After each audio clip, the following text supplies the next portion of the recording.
Assalamualaikum warahmatullahi wabarakatuh. Apa kabarnya semua? Semoga kalian baik-baik saja. Kali ini saya akan membahas alur novel Donghua Swallowed Star. Tanpa basa-basi, yuk langsung disedot.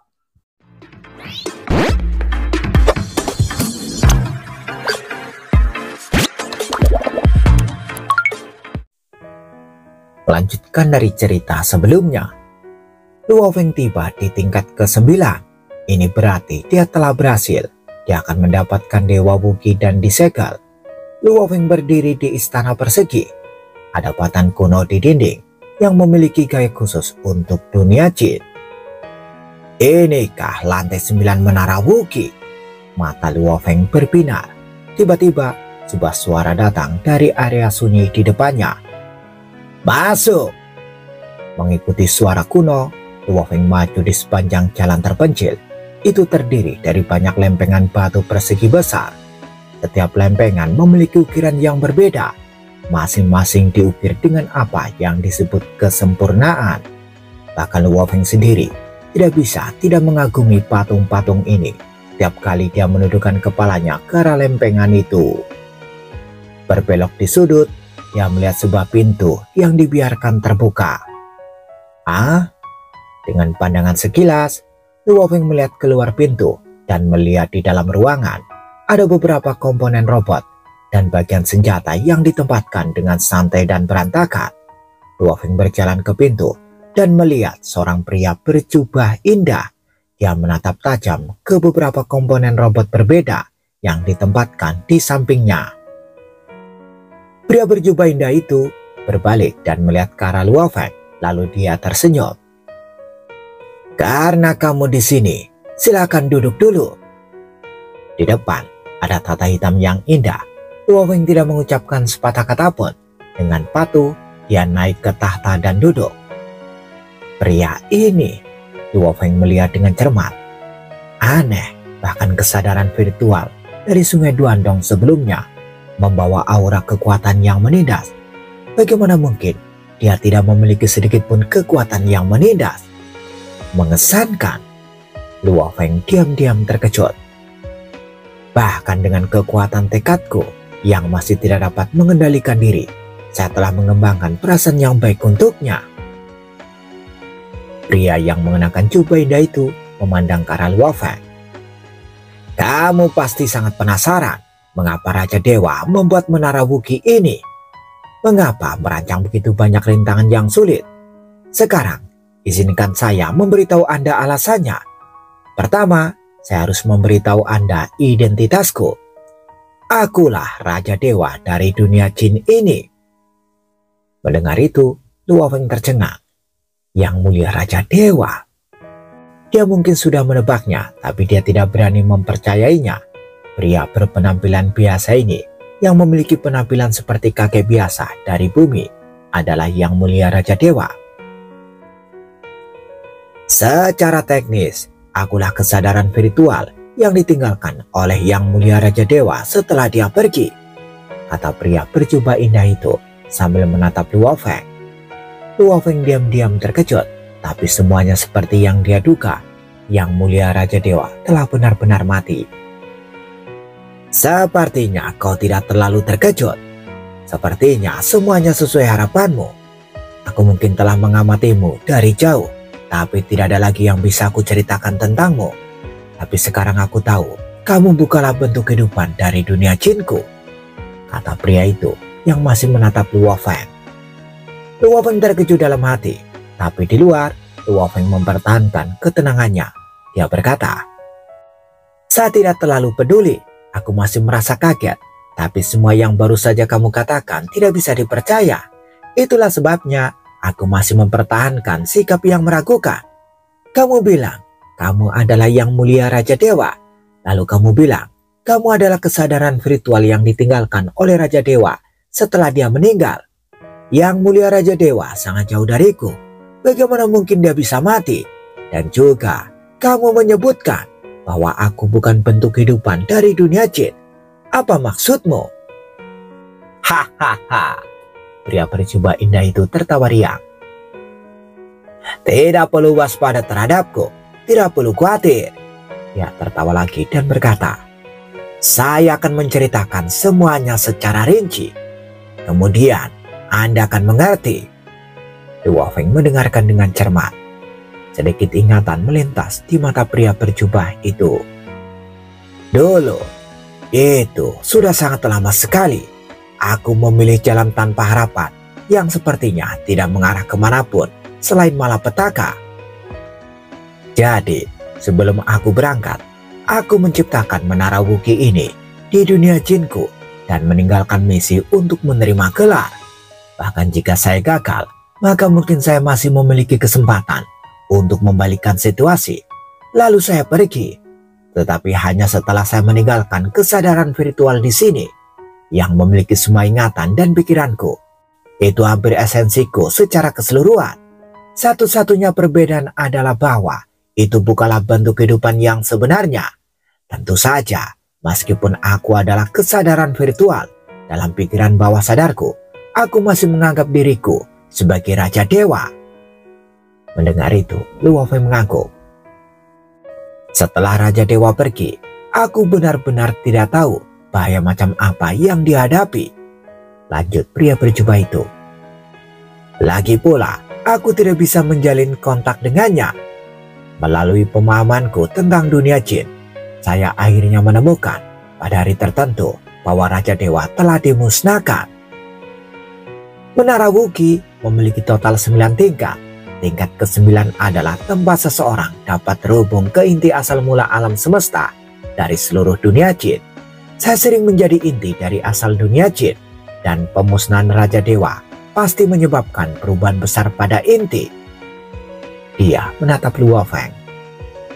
Selain itu, setelah menyimpulkan bahwa Anda bukanlah bentuk kehidupan dari dunia jinku, karena saat Anda memasuki tingkat ke-9, inti asal mula alam semesta yang terhubung dengan tingkat ke-9 tidak mengakui kehadiran Anda. Jika Anda adalah seorang bentuk kehidupan dari dalam dunia jin, maka Anda akan dianggap sebagai anak dari dunia jin, diakui secara otomatis. Selain itu, Anda juga pasti akan bersedia mati untuknya.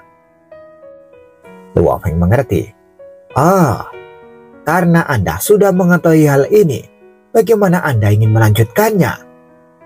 Tanya Luo Feng yang menjadi waspada.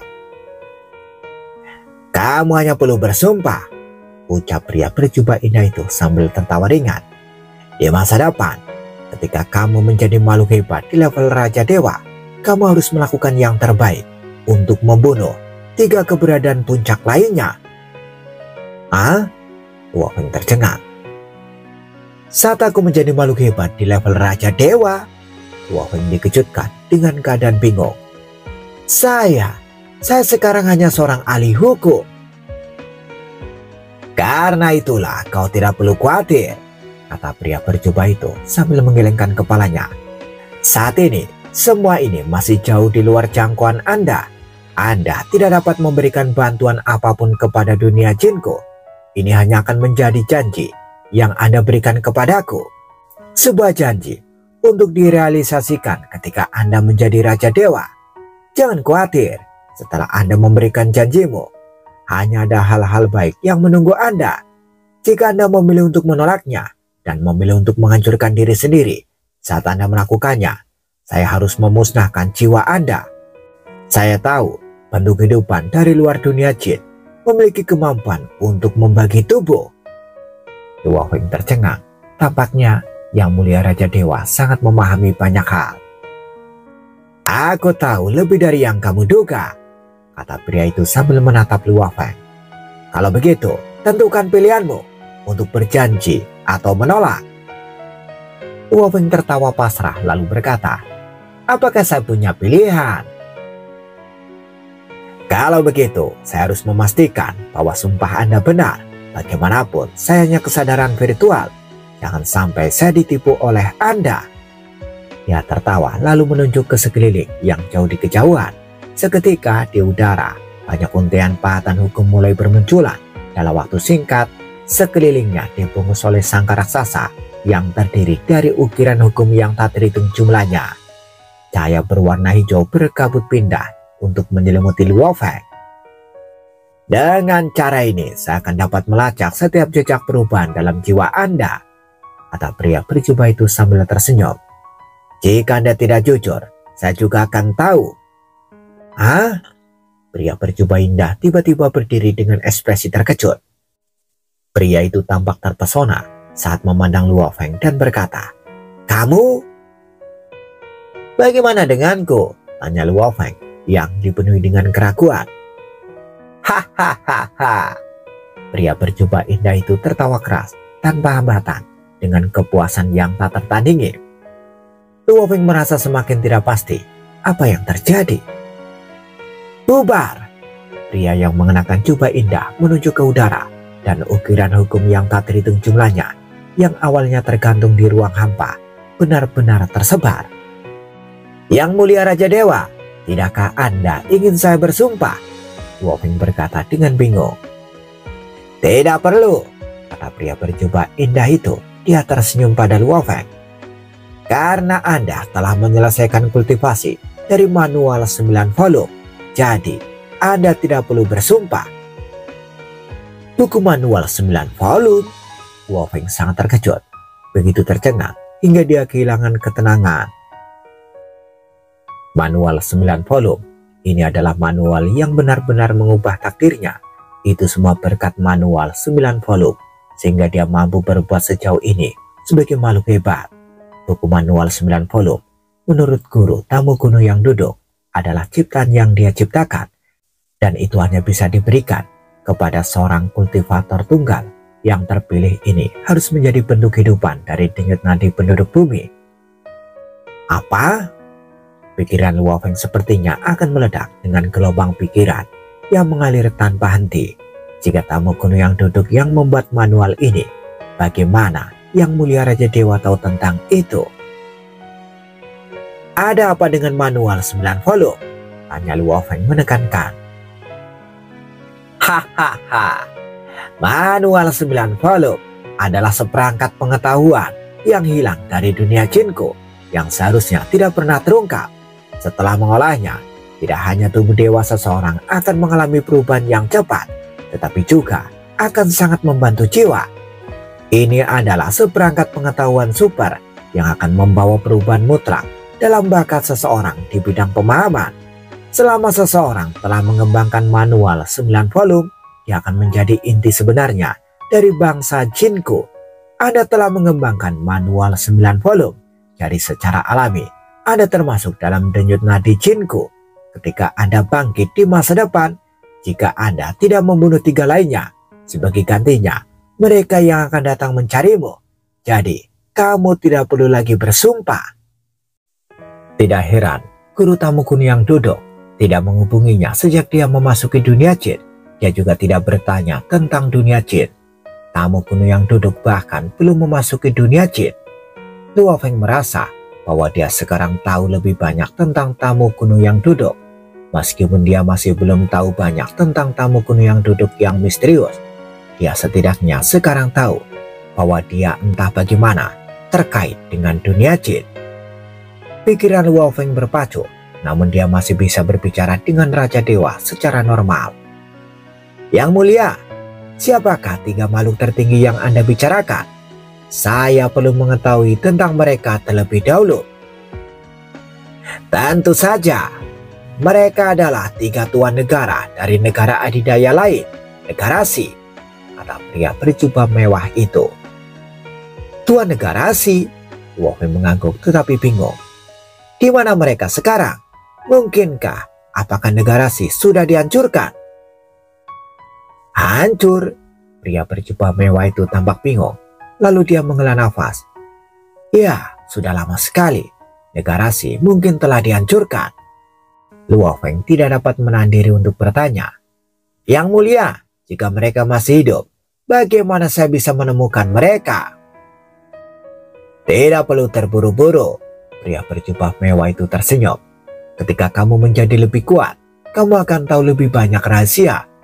Adapun apakah negara Si telah dihancurkan atau tidak, bahkan jika sudah, tidak mungkin bagi ketiga tuan negara untuk mati. Luo Feng mengingat kata-katanya. Lihatlah, pria berjubah putih itu menunjuk ke tanah di dekatnya dan sebuah mesin muncul. Apa itu? Kata Luo Feng. Melihat mesin itu dengan hati-hati. Ia memiliki tubuh halus berbentuk monyet dengan ekor yang fleksibel.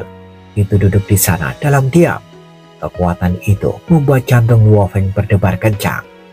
Pria berjubah mewah berkata dengan santai, "Ini adalah mesin dewa sejati, Dewa Wuki.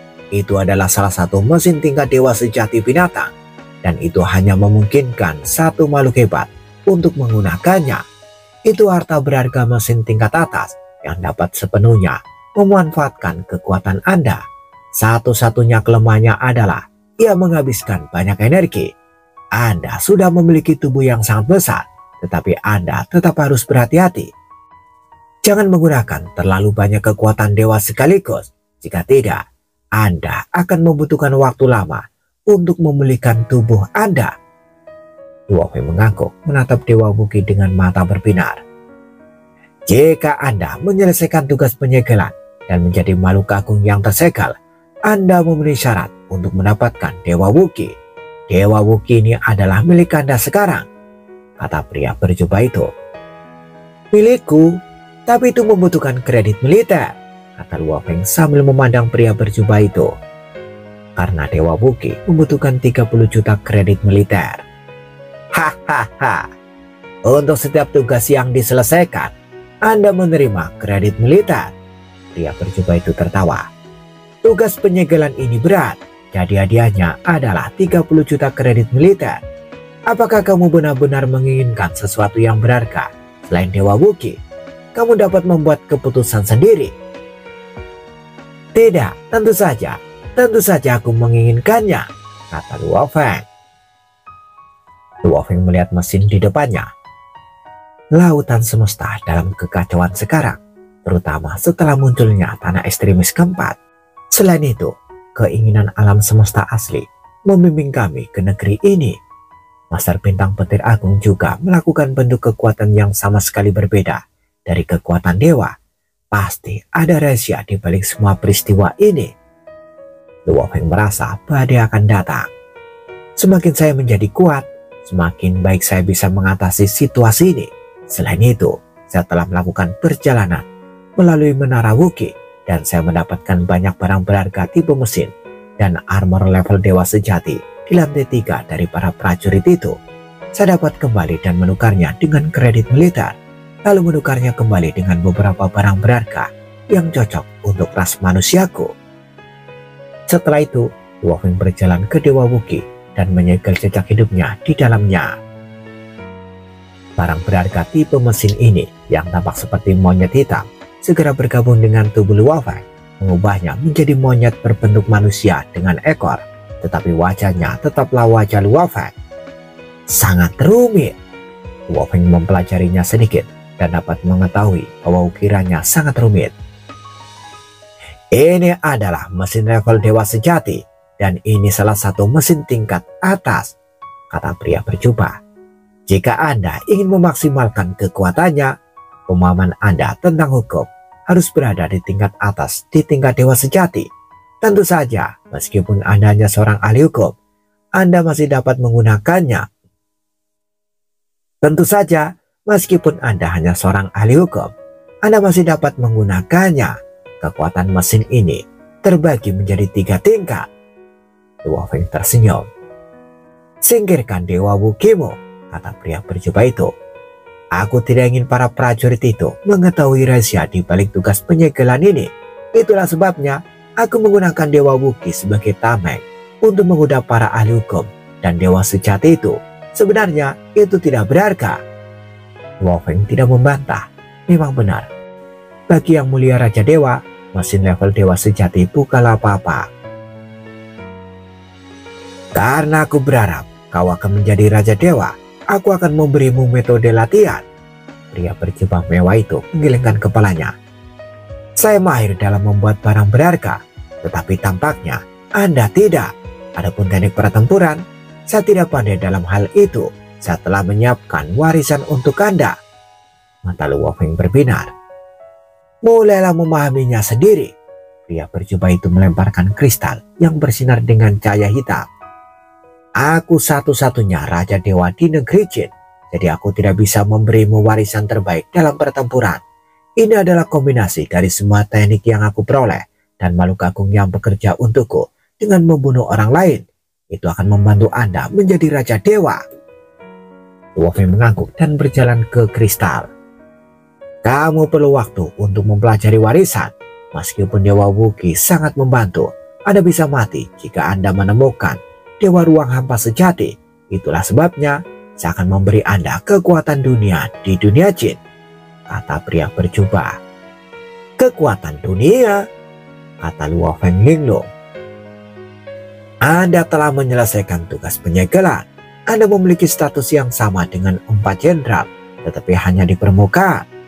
Para jenderal tahu bahwa Anda sekarang adalah individu paling penting di dunia Jin. Anda memiliki otoritas absolut di dunia Jin. Jika ada yang berani mengganggumu, Anda bisa menggunakan kekuatan dunia untuk menghadapinya, kata pria itu. Luo Feng tampak senang. Seberapa kuat kekuatan dunia ini? Anda bisa menekan dewa sejati abadi dan membunuh dewa ruang hampa sejati, tapi jangan pernah membantai, kata pria berjubah mewah itu. Luo Feng mengangguk. Aku mengerti. Jadi aku bisa menggunakan kekuatan dunia di dunia Jin. Luo Feng tampak senang. Maka nyawa semua makhluk agung di lautan semesta yang memasuki dunia Jin ada di tanganku. Raja Dewanya menyuruhnya untuk tidak membantai. Itu berarti dia bisa membunuh sejumlah makhluk. Saya sudah memberikan semua yang saya bisa. Aku sudah mati. Semua ini yang bisa kuberikan padamu. Mulai sekarang kau sendirian. Sudah waktunya kau meninggalkan Menara Wuki, kata pria berjubah. Luo Feng membungkuk untuk menunjukkan rasa terima kasihnya. Bilar cahaya tiba dan menghantam Luo Feng. Luo Feng menghilang dari Menara Wuki dan diangkut keluar. Sementara itu di luar Menara Wuki, mereka telah menunggu saat ini untuk waktu yang lama. Sejak Yang Mulia Raja Dewa meninggalkan Menara Wuki, satu-satunya tujuan mereka adalah menemukan bakat tak tertandingi itu yang lebih penting daripada hidup mereka sendiri. Keempat pemimpin di istana mengawasi dengan cermat setiap saat. Mereka bisa melihat tugas di 4 pasukan dan lembah Raja Dewa. Tapi setelah Luo Feng memasuki lantai 8 Menara Wuki, mereka tidak tahu apa yang telah terjadi. Namun Luo Feng sudah lama berada di sana tanpa keluar. Harapan mereka menyala-nyala. Mereka semua menatap daftar tugas dan mereka semua berteriak sekaligus. Itu menghilang. Tugas penyegelan telah menghilang. Tugas penyegelan ahli hukum telah menghilang. Dia berhasil. Prajurit Bima Sakti itu pasti telah mencapai puncak Menara Wuki. Keempat makhluk itu menghilang dari istana dan tiba di lantai dasar Menara Wuki. Beberapa penjaga dewa sejati di sekitar Menara Wuki terkejut. Sangat jarang bagi semua pemimpin untuk keluar bersama. Pemimpin? Itu para pemimpin. Keempat pemimpin ada di sini. Keempat pemimpin sedang melihat ke pintu depan Menara Wuki. Kenapa dia belum keluar? Dia seharusnya keluar sekarang. Keempat pemimpin itu mengirimkan suara mereka dan menunggu dengan penuh semangat. Sedikit yang mereka ketahui bahwa Luo Feng sedang berbicara dengan Yang Mulia Raja Dewa di lantai 9. Setelah waktu yang lama, pintu yang menjulang tinggi terbuka dan seorang tentara keluar. Dia sudah keluar. Dalam waktu yang tak ada habisnya setelah Menara Wuki dibuat, semua prajurit yang selamat diangkut keluar dan tidak ada yang keluar dari pintu depan. Selain itu, semua prajurit lainnya diangkut keluar sejak lama. Namun yang ini tetap di dalam untuk waktu yang lama. Apakah dia benar-benar berhasil mencapai puncak? Keempat pemimpin itu menyapanya, dia pasti berhasil. Penjaga dewa sejati telah melihat banyak prajurit masuk ke dalam sebelumnya. Jadi mereka juga tahu sesuatu tentang Menara Wuki. Mereka memang kaget. Luo Feng melihat 4 makhluk saat dia keluar. Awan kabut hitam, laki-laki yang menjulang tinggi, perempuan berlapis perak, dan makhluk aneh yang besar. 4 dari mereka berdiri bahu-membahu dan menatapnya dengan gembira. Luo Feng melihat keempat orang itu, tapi dia tidak tahu harus berkata apa. Dia tidak mengenal satupun dari mereka. Kami adalah 4 pemimpin lembah Raja Dewa. kami telah menjaga lembah Raja Dewa di bawah perintah Yang Mulia Raja Dewa. Suara pemimpin yang tinggi itu bergemuruh. Selain itu, kami telah menunggu bakat tak tertandingi yang dapat mencapai puncak Menara Wookiee. Bima Sakti, Jin, kami sangat senang Anda dapat berhasil. Bima Sakti, Jin, silakan datang di dalam istana. Luo Feng mengangguk. Kemudian dia mengikuti keempat pemimpin itu dan berjalan menuju istana perak. Penjaga dewa sejati tidak bisa mendengar pembicaraan mereka. Pemimpin yang menjulang tinggi itu menatap para penjaga itu. Jangan katakan apa-apa tentang hari ini. Ya pemimpin, semua tentara menjawab dengan hormat. Di lantai pertama istana perak, Luo Feng berbicara dengan para pemimpin. Dia terkejut betapa bersemangat dan antusiasnya mereka. Mereka terlalu bersemangat, pikir Luo Feng. Awan kabut hitam mengembun menjadi bentuk manusia yang kabur. Dia berkata, kami sudah lama berharap seseorang bisa mencapai puncak Menara Wookiee. Kami telah menunggu saat ini untuk selamanya. Itu telah menjadi beban besar bagi kami. Dan itu telah menekan kami untuk waktu yang sangat lama. Setiap kali kami memikirkan hal ini, kami hanya merasa sangat kasihan kepada Yang Mulia Raja Dewa. Sekarang, setelah kamu berhasil, kita akhirnya bisa menikmati perasaan lega. Pemimpin wanita berarmor perak itu duduk di sana dan ada air mata di matanya. Sudah terlalu lama, kata wanita itu.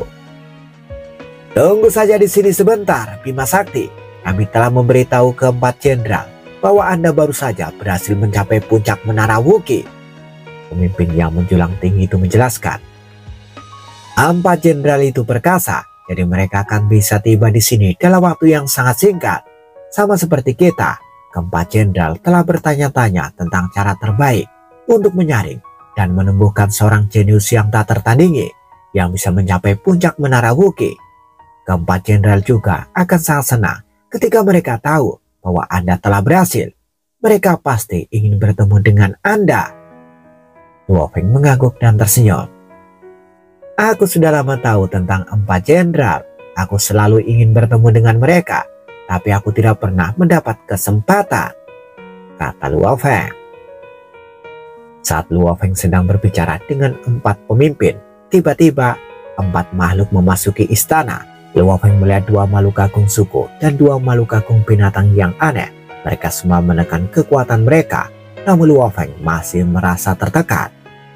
Bima Sakti, ini Jenderal Salju Harmonis dari Tentara Timur, kata pemimpin yang menjulang memperkenalkan dia. Salju Harmonis adalah yang paling lembut dari empat jenderal. Dia memiliki kulit bersalju dan ada bola hijau di samping telinganya. Dia tampak anggun dengan baju besi putih itu dan ada mobil di antara alisnya. Dia tampak terangkat dan menatap Luo Feng dengan semua matanya bersinar. Kita telah menunggu momen ini terlalu lama. Kita akhirnya hidup sesuai harapan dengan Yang Mulia Raja Dewa. Perkenalkan aku sekarang, raung binatang raksasa yang aneh dengan 6 wajah, kena wajah jelek dan ganas itu lalu tersenyum pada Luo Feng. Aku Tara. Tidak perlu terburu-buru, aku akan memperkenalkan kalian semua satu persatu. Luo Feng akhirnya menyadari betapa tajamnya para jenderal itu. Keempat jenderal dan pemimpin telah menunggu momen ini untuk selamanya, dan satu-satunya tujuan mereka adalah menemukan seorang jenius yang dapat mencapai puncak Menara Wookiee. Mereka semua sangat senang mengetahui bahwa Luo Feng telah tiba. Bima Sakti, kamu bisa berlatih sendiri, tapi dunia jin sangat besar, dan dengan kekuatanmu, kamu mungkin tidak sepenuhnya aman. Aku akan mengatur beberapa dewa ruang hampa sejati untuk melindungimu secara rahasia. Bima Sakti, empat jenderal terus berbicara. Mereka benar-benar memperlakukan Luo Feng seolah-olah dia adalah harta yang tak ternilai. Mereka takut sesuatu yang buruk akan terjadi pada dirinya. Setelah setengah hari, Luo Feng meninggalkan lembah Raja Dewa. Para pemimpin dan jenderal, mereka bahkan ingin mengawalku kembali ke Tentara Timur. Mereka memperlakukanku seperti anak-anak mereka, dan mereka bersedia memberiku apapun yang saya inginkan, kata Luo Feng. Saatnya kembali ke pasukan timur. Luo Feng duduk di perahu perak dan terbang pergi. Ketika Luo Feng menyelesaikan teknik Nayin dari teknik Li Yuan, baik tubuh lautan terpencil maupun tubuh Mosa berhenti menyebarkan kejutan pikiran dan menjadi sadar. Pemimpin kota Primal Chaos, Ksatria Truyan, dan orang lain yang prihatin tentang Luo Feng semua menghubunginya. Pemimpin kota Primal Chaos, Ksatria Truyan, dan orang lain yang prihatin tentang Luo Feng semua menghubunginya. Luo Feng kemudian memberitahu mereka tentang apa yang terjadi dan membuat mereka memahami masalah di balik itu. Tapi tentu saja Luo Feng tidak bisa membagikan rahasia besar itu. Guru Truyan memiliki panduan pelatihan dari peradaban kuno dan dia sudah mencapai tingkat kesatria alam semesta batas. Dia hanya selangkah lagi untuk menjadi master alam semesta, pikir Luo Feng. Kesatria Truyan adalah guru Luo Feng, itulah mengapa dia memberinya banyak sumber daya. Jadi Truyan dapat meningkatkan dirinya dengan cepat. Luo Feng paling dekat dengan Truyan dari semua gurunya, diikuti oleh pemimpin kota Primal Chaos, diikuti oleh tamu gunung yang duduk. Kesatria Truyan memperlakukan muridnya seperti keluarga, sementara Chaos menghargai Luo Feng karena dia adalah harta karun bagi manusia. Adapun tamu gunung yang duduk, dia punya rencana lain. Tentu saja semuanya adalah guru yang sangat disyukuri Luo Feng. Dia ingin membayarnya kembali, tetapi tamu gunung yang duduk tidak pernah memberitahu dia apapun yang dia butuhkan. Saudara Hong dan saudara kedua Dewa Petir semuanya masih abadi. Selama bertahun-tahun saya telah berjuang untuk umat manusia, tetapi sekarang saya harus merawat penduduk bumi dan keluargaku, pikir Luo Feng. Luo Feng meninggalkan lembah Raja Dewa dan berlari menuju pasukan timur. Itu adalah perjalanan yang panjang, dan sementara itu Luo Feng sedang mempelajari Dewa Wuqi. Ada 3 tingkat Dewa Wuqi. Level pertama lebih unggul dari Dewa Cakar Emas dan Burung Bib. Adapun tingkat ketiga itu lebih kuat dari banyak barang berharga tipe mesin dari Dewa Ruang Hampa Sejati. Itulah mengapa itu adalah mesin Dewa Sejati yang terakhir. Butuh waktu hampir sehari untuk memahami sepenuhnya bagaimana menggunakan Dewa Wuqi ini. 1 hari hampir 10 tahun dalam ruang warisan. Luo Feng menggunakan Dewa Wuqi dan seluruh tubuhnya tampak seperti monyet yang mengenakan baju besi. Meskipun masih memiliki wajah Luo Feng, itu menjadi hitam dan ekornya menebas. Bakar! Luo Feng segera membakar tubuhnya dan melakukan Duan Mi jilid kedua pada saat yang bersamaan. Energinya melonjak dan meluas ke seluruh Dewa Wuqi. 16 inti Dewa Wuqi diubah sekaligus dan masing-masing dari 4 membentuk gambar ukiran. Semua gambar ukiran digabungkan untuk membentuk inti virtual dalam Dewa Wuqi. Cahaya kemasan yang berkilauan memenuhi Dewa Wuqi. Shoo, shoo. Jutaan bayang Luo Feng tersisa di istana perahu mausoleum, lalu mereka menghilang. Itu terlalu kuat. Luo Feng tercengang. Dengan Dewa Wuqi ini, aku bisa memberikan Dewa Cakar Emas dan Burung Bib. Dengan barang berharga ini, para master tertinggi alam semesta di samudera semesta tidak akan menjadi tandinganku. Bahkan jika mereka bisa mendapatkan barang berharga jenis mesin. Luo Feng yakin, tetapi dia menambahkan dengan berbisik. Dewa Wuqi memang mengkonsumsi kekuatan dewa dengan sangat cepat. Tidak heran, Yang Mulia Raja Dewa mengatakan kepadaku bahwa itu menghabiskan banyak kekuatan, bahkan ketika dia tahu aku memiliki tubuh dewa yang besar, kata Luo Feng mendesah. Akhirnya setelah 3 bulan, Luo Feng kembali ke pasukan timur. Bersambung bagaimana kelanjutan kisahnya, tunggu jawabannya di episode selanjutnya. Dadah, semoga paham.